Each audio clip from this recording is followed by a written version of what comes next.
분당우리 교회 어린이 여러분, 안녕하세요. 2022년 새해가 되었습니다. 새해 복 많이 받으세요. 특별히 이번 한 해 동안에는 쑥쑥쑥 성장하는 복이 있길 축복합니다.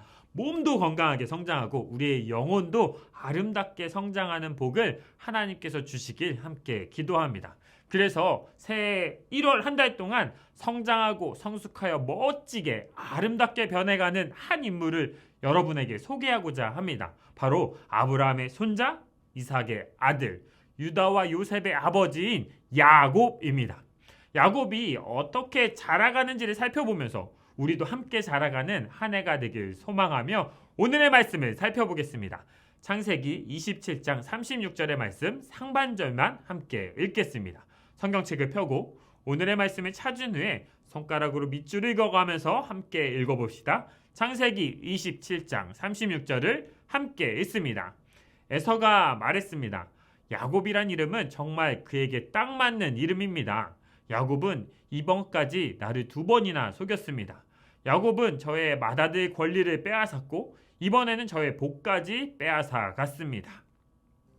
목사님, 혹시 이름 때문에 겪었던 특별한 일 있으신가요? 이름 때문에요? 있죠. 목사님 이름이 은주성이잖아요. 그래서 은갈치, 은방울, 은수저, 은으로 시작되는 별명들을 들었던 것 같아요.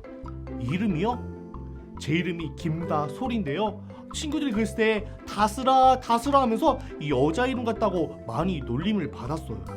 이름과 관련된 에피소드요. 제 이름이 오한길, 중간에 한이 숫자와 연관이 되어 있어서 오한길, 오두길, 오세길, 오네길, 오다섯길 이런 식으로 불렸던 기억이 있습니다. 그렇다고 우리 친구들 강사님 보고 그렇게 말하면 안 돼요.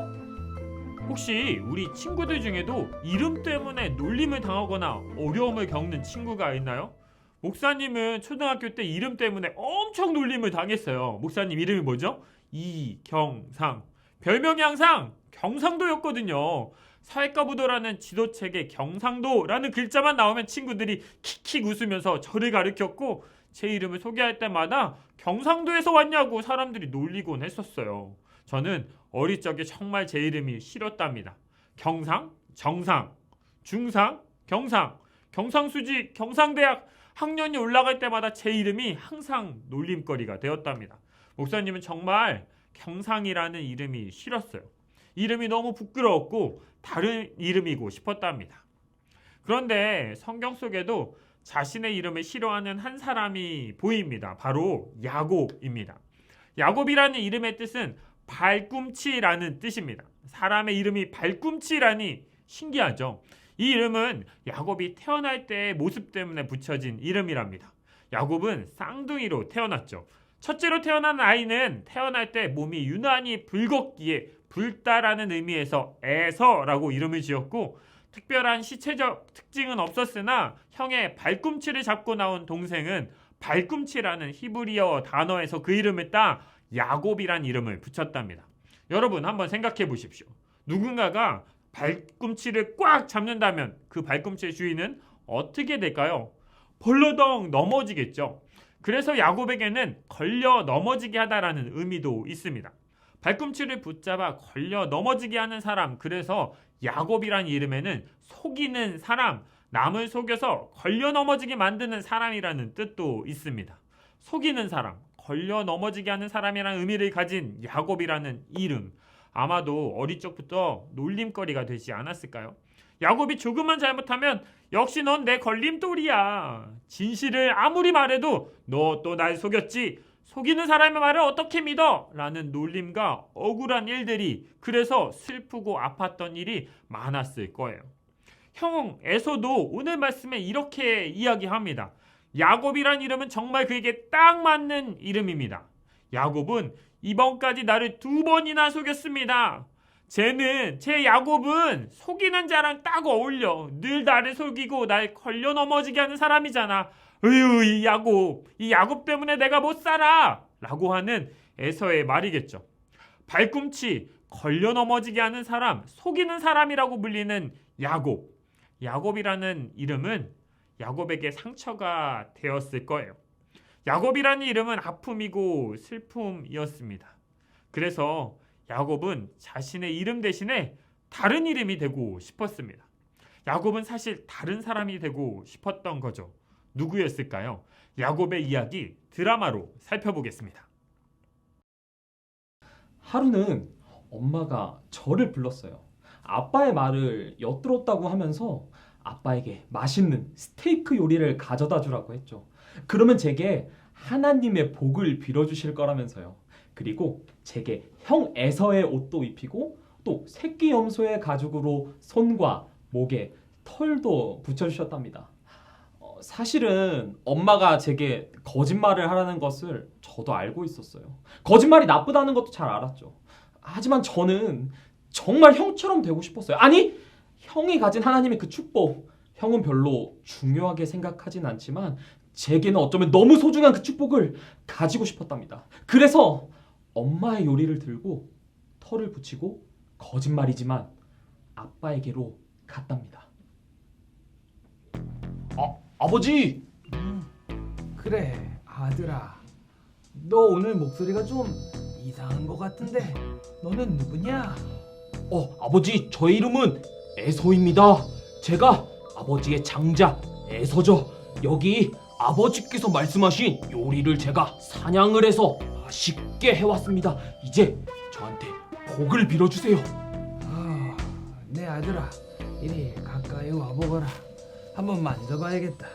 만져보면 내가 정말로 에서인지 알 수 있을 것이다. 그 목소리는 야곱인데 손은 에서의 손처럼 털이 많구나. 그럼 이제 복을 빌어주마. 근데 내가 정말 내 아들 에서냐? 네, 아버지. 제가 바로 에서입니다.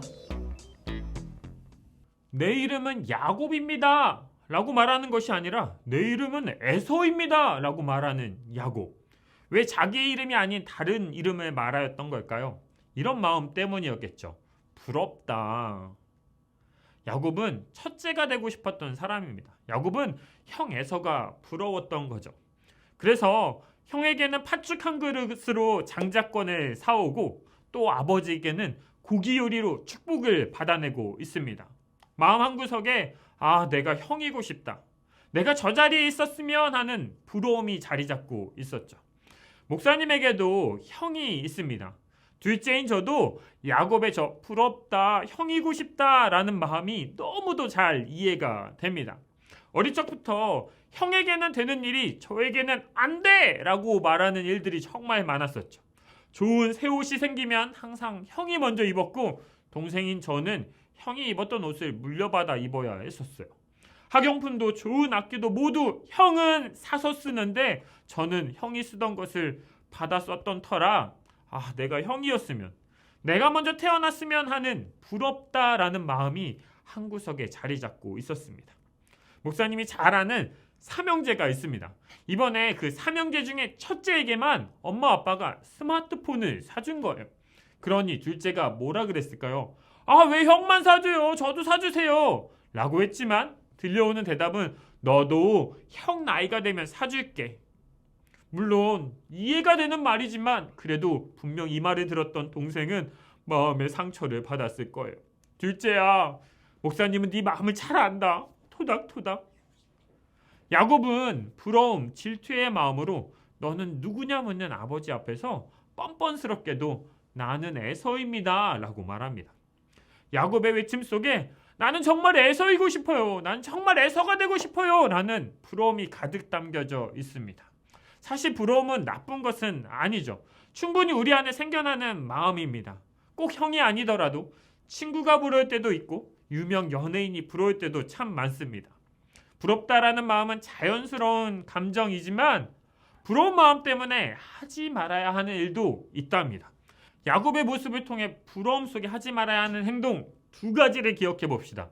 부러움 속에 하지 말아야 하는 행동 첫 번째는 속이다. 야곱은 부러움, 질투의 마음으로 너는 누구냐 묻는 아버지 앞에서 뻔뻔스럽게 나는 에서입니다 라고 거짓으로 말하게 되죠.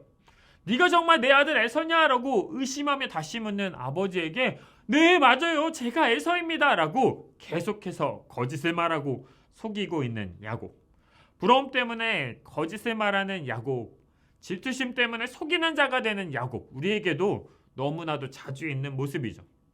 부러움까지는 괜찮지만 시기 질투가 되어서 다른 사람을 속이고 걸려 넘어지게 한다. 그러면 될까요? 안 될까요?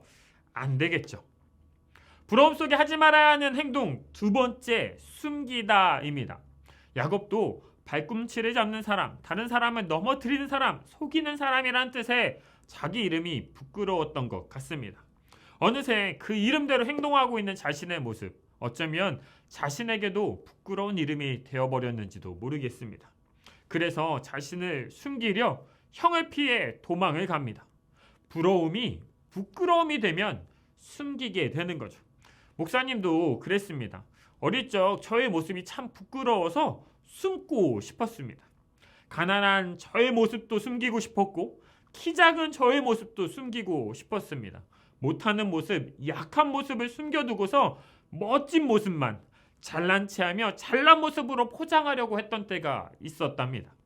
약한 모습을 보이면 사랑받지 못할 거라고, 못하는 모습이 드러나면 친구들이 좋아하지 않을 거라고 꽁꽁 나의 모습을 숨겨두고서 포장된 모습으로 거짓된 나의 마음으로 사람들 앞에 설 때가 참 많았답니다. 우리 친구들 중에도 혹시 그런 친구들이 있나요? 사랑받고 싶어서, 인정받고 자랑받고 싶어서 나를 속이고 나를 숨기는 야곱과 같은 친구들이 있지요. 그래서 이 야곱의 이야기가 참 귀하답니다.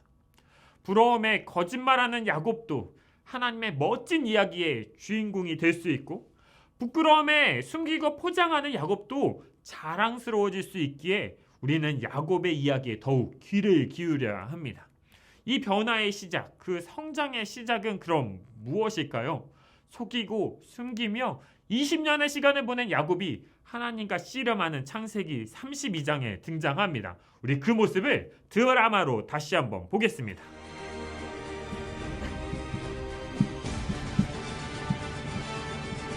날이 새려고 하니 나를 놓아다오. 안 됩니다. 복을 주시지 않으면 보내드릴 수 없습니다. 네 이름이 무엇이냐? 제 이름은 야곱입니다. 그렇습니다. 저는 다른 사람의 발꿈치를 잡은 사람이고요. 저는 다른 사람을 넘어뜨리고 내가 올라가고 싶어하는 사람입니다. 어떻게든 이기고 싶었고 어떻게든 가지고 싶어서 속이는 자로 살아온 야곱. 제 이름이 야곱입니다. 저는 죄인이에요. 그래도 저는 당신을 보낼 수 없습니다. 저는 당신이 필요해요. 야곱아, 내 이름은 이제부터 야곱이 아니라 이스라엘이다. 성장하고 변화되는 그 시작은 바로 내 이름은 야곱입니다 라고 솔직하게 고백하는 것부터 시작됩니다. 하나님 앞에서 부러움으로 가득한 내 모습 그대로, 부끄러움으로 숨기고 싶은 내 모습 그대로를 보여드리고 고백할 때 변화와 성장이 시작됩니다. 내 이름은 속이는 자입니다. 사실 나는 죄인입니다. 고백하며 그래서 하나님이 필요해요. 그래서 하나님의 은혜가 필요합니다. 라고 고백하는 그 자리에서 하나님의 일이 시작됩니다. 야곱은 이 말을 하기까지 20년의 시간이 걸렸습니다. 어려서부터 자신이 장자가 아닌 것이 억울했고 속상했기에 에서이고 싶었던 야곱. 다 가진 것 같은 에서였기에 야곱은 언제나 에서가 되어야만 하나님의 축복을 받을 수 있다고, 인정받는 사람이어야만 하나님의 사랑을 받을 수 있을 것이라고 여겼었죠. 그래서 나는 에서입니다. 나는 바로 에서예요. 라고 외치던 야곱, 이 야곱이 하나님 앞에서 하나님과 씨름하며 자신의 약함을 인정하고 하나님이 필요하다고 고백하며 내 이름은 야곱입니다. 라고 말할 때 하나님은 야곱에게 새 이름을 주셨습니다. 하나님 앞에서 나의 부러움, 부끄러움을 고백하며 스스로 죄인임을 인정할 때 하나님께서는 이제 너는 더 이상 죄인이 아니야. 의인이란다. 내 아들이란다. 말씀해 주신답니다. 부러움으로 다른 이들을 속이고 부끄러움 속에서 숨기던 어린 목사님 안에 있던 부러움, 부끄러움, 아픔과 상처를 다 고백하게 한 찬양이 한 곡 있습니다. 내 모습 이대로 사랑하시네 연약함 그대로 사랑하시네. 내 연약한 모습, 내 부끄러운 모습, 부러움 속에 거짓말하는 나의 모습까지도 이대로 사랑하시는 하나님. 그 모습 때문에 내가 기꺼이 십자가를 졌노라고, 그 모습 그대로 사랑하고자 내가 이 땅에 왔노라고 말씀해 주시는 하나님 앞에서 엉엉 울면서 하나님, 나는 죄인이에요. 나는 엉망이에요. 나는 사실 거짓말쟁이에요. 고백하였답니다.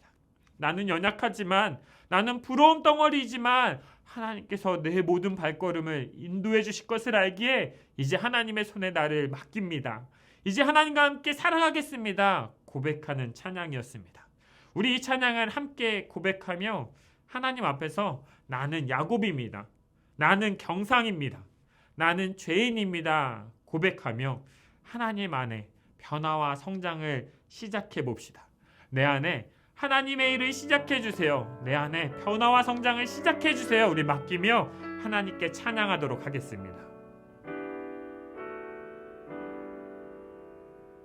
내 모습 이대로, 내 모습 이대로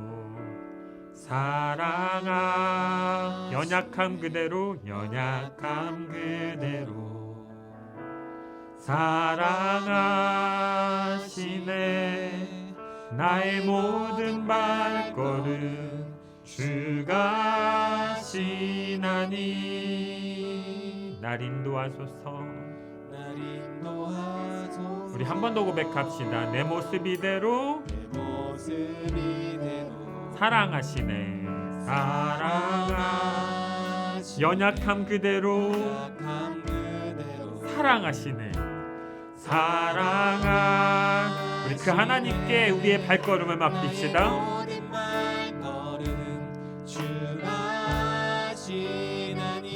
날 인도하여 주십시오. 날 인도하소서. 주의 날개 아래 거하는 것, 주의 임재 안에 거하는 것, 주의 임재 안에 거하는 것, 나의 가장 큰 소망, 나의 가장 큰 은혜, 주와 함께 동행하는 일. 우리 찬양의 고백을 마음에 담아서 함께 기도하도록 하겠습니다. 하나님, 사실 부러움 속에서 속이고 숨기는 자가 바로 나입니다. 나의 연약함, 나의 부끄러움 모두 다 하나님께 다시 내어놓습니다. 하나님, 이 진실한 고백 가운데 하나님이 다시 사랑한다라고 말씀하여 주십시오.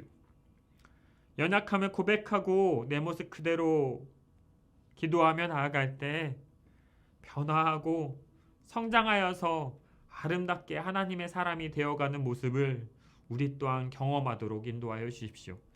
하나님, 올 한 해를 하나님께 맡깁니다. 하나님과 동행하며 아름답게 변해가는 모든 친구들 되도록 축복해 주세요. 감사합니다. 예수님의 이름으로 기도합니다. 아멘. 우리 함께 주기도문 고백하도록 하겠습니다. 하늘에 계신 우리 아버지여, 이름이 거룩히 여김을 받으시오며 나라의 임하옵시며 뜻이 하늘에서 이룬 것 같이 땅에서도 이루어지이다. 오늘날 우리에게 일용할 양식을 주옵시고 우리가 우리에게 죄 지은 자를 사하여 준 것 같이 우리 죄를 사하여 주옵시고 우리를 시험에 들게 하지 마옵시고 다만 악에서 구하옵소서. 대개 나라와 건세와 영광이 아버지께 영원히 있사옵나이다. 아멘.